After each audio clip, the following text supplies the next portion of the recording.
going on, guys? Arms Forum coming at you guys today again with another video. And today I'm going to be talking about Detroit Lions and some of their UDFAs, some of their undrafted free agents. Now, with undrafted free agents, guys, it can get a little bit tricky. It's guys that it can go a few different ways with these guys. Sometimes you're going to get a group of players. You might get one or two guys, whoever. Whatever the number is, and they might have a chip on their shoulder, okay? That guys that think they should have been drafted have something to prove now, going to play their butt off for their coach, their organization, whatever, and then that could swing the other way. You could get guys that are just like stuff that has been handed them their whole life, sports-wise, you know what I mean? They've been number one in everything, number one, number two, and everything they've done in sports their whole life, you know, their young lives. And then they don't get picked, you know, they could be guys that won't play hard, won't do this, think they're sports privileged and think that they need everything handed to them in life, you know what I mean? Feel like they can just get by on their athleticism, feel like they can just get by for their name per se, you know what I mean? So it's always been a tricky situation to be in. As a GM, I think it'd be tough because, you know, you're picking up guys that, hey, maybe this, like, I can't believe this guy didn't get drafted. And there's guys out there that that didn't get drafted, came into teams and were like, wow, I can't believe they didn't get drafted now. And like I said, it can go either way, good or bad. You know what I mean? And the Detroit Lions ended up picking up like 13 players in the undrafted free agency. That's the last number that I seen. I tried to update it. I didn't see any more than 13. I'm not going to talk about 13 guys right now. I'm going to kind of break it down into categories, positions, if you will, actually. And today I'm going to be talking about the secondary guys that they picked up. They picked up 3 secondary guys, 2 corners, and a safety. A.J. Parker, the cornerback out of Kansas State, picked up another cornerback out of Arkansas, Jerry Jacobs.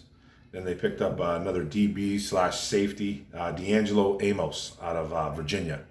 Now, I'm going to be talking about Jerry Jacobs first, the cornerback out of Arkansas Razorback. 5'11", 203 pounds, 70 tackles, 5 tackles for loss, 4 interceptions, 10 pass breakups, and 1 forced fumble, a 3-year stint in college. Now, Jacobs spent his first 2 years at Arkansas State. Then he transferred over to Arkansas. So 2 years in the Sun Belt, 1 year in the SEC, okay? Good size, he's built. Not very tall, but he's built. He's 203 pounds, so he's got some dense muscular build to him. He's a thick kid. Has solid ball skills. Those 4 picks that he had as his freshman year kind of show that, but then he kind of fell off. He's more of a zone style DB, probably his best fit. Smart player, real smart player. But he only played 1 full season in 3 years. Has some injury history, then opted out, this and that. You know what I mean? Not very physical in the running game. Should be much more physical at his size, his weight anyways, over 200 pounds. He lets the play get to him instead of attacking. He'll let the ball carrier come to him instead of attacking him. So he kind of just waits on a running back / wide receiver. He just needs to clean up his game a bit, and he'll struggle against savvy wide receivers. He'll need to show out in camp, preseason to make the team, preseason, camp, all that. For his size, being 5'11", 203, you never know. Maybe he gets some snaps at safety. I know our safety position, I think, is very weak. So he could get that. He just needs to be a little bit more aggressive, a little bit more physical, I would say. But he's not a bad prospect. Now, the next guy, DB safety, Deangelo Amos, Virginia, the ACC, Virginia Cavaliers. Also played at James Madison as well. 6'1", 185 pounds. He did 3 years at James Madison. He's a Duke.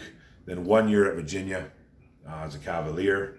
Then he has 105 solo tackles, 8.5 tackles for loss, 4 interceptions, 14 pass breakups, 1 forced fumble, 3 fumble recoveries. Really impressive. Got 5 return touchdowns, 5 field goal blocks, and 2 sacks. So he's a bit of a playmaker. When you hear those stats right there, like the forced fumble, the fumble recoveries, the 2 sacks. He breaks up passes. He plays special teams. He blocks field goals. He takes back kicks for touchdowns.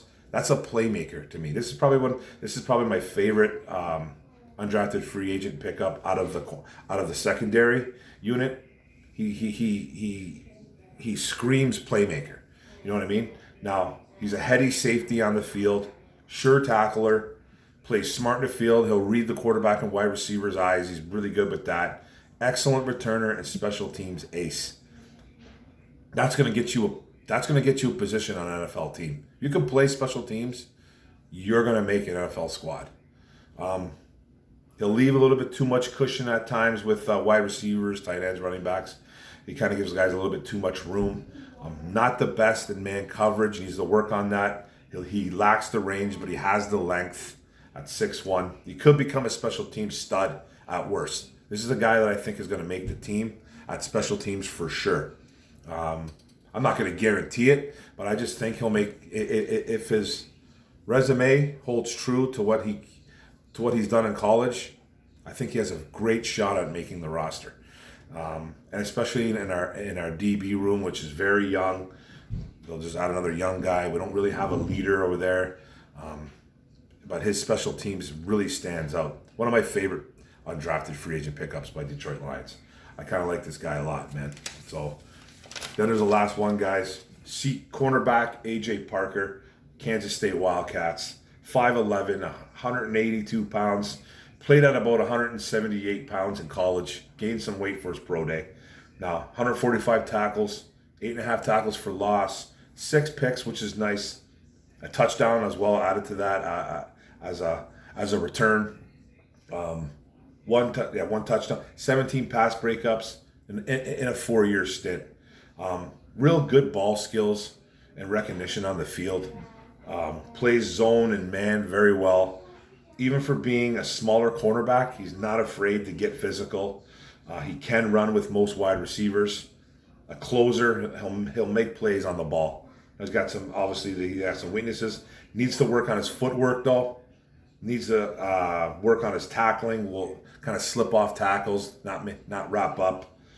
Even though he is physical, he has the quicks, but he gets burnt when letting wide receivers get behind him. His recovery speed is lacking, i.e. long speed. This is a guy that has some ball hawking skills in college. A little bit smaller though, man, only 182 pounds. So that's pretty tiny. He'll have trouble against probably bigger wide receivers, but he does have a nose for the ball. It'll be interesting. All these guys, man, you talk about all these guys. You talk about AJ Parker. You talk about Deangelo Amos. You talk about Jerry Jacobs. All good players in college. Maybe one of them should. I kind of thought maybe Deangelo Amos should have gotten drafted, but it didn't happen. So let's see what these guys can do in camp. It's going to be interesting to see what these guys do in camp. Other than that, good luck to these guys, man. You know what I mean? It's just going to take some hard work and dedication, and hopefully guys like Dan Campbell, Aaron Glenn, Aubrey Pleasant, the secondary coach, can get some good football out of these guys. You never know, man. One of these guys could turn into a gem. But that's it, guys. That's the video. Thanks for listening. Don't forget to hit the subscribe button on the bottom right. Hit that notification bell. Get all the videos, and don't forget to leave a like, and leave a comment, negative, positive. Try to come back at you as soon as I can. Thanks, guys. Go Lions. Let's go.